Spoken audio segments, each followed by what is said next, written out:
Welcome to History Adventuring. This is episode number 24. I'm Brad Hall, and today we're hearing people speak the California lilt in the 1980s in LA.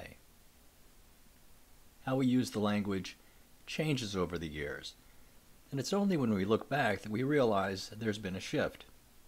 And since Hollywood influences the English-speaking world, and Hollywood is in Los Angeles, California, it's to be expected that the California lilt, started in the 1980s, has now become something that just sounds natural to most people.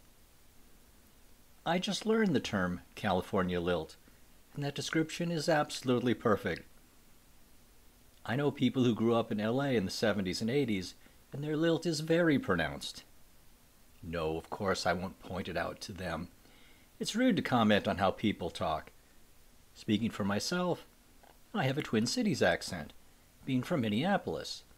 This is the man on the 6 o'clock news, not to be confused with the rural Minnesota accent, which you will often hear comedians mock.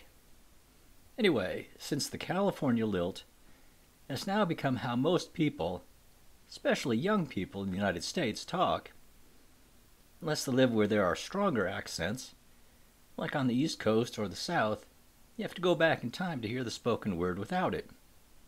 And luckily you can do that by watching old movies.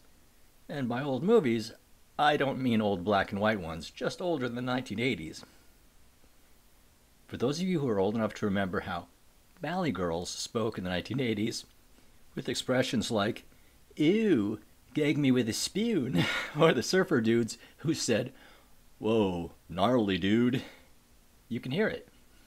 Of course, if you're not old enough to remember the 80s, it would just seem like people have always talked like that.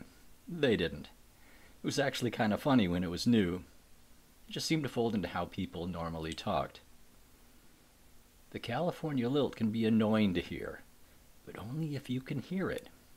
It's been part of how several generations of Americans learn to speak, and they don't hear it at all. If you can't hear it, congratulations, you're young. If it gets on your last good nerve, calm down, old-timer. It's just how the language evolves over time. This has been History Adventuring. I'll talk to you later.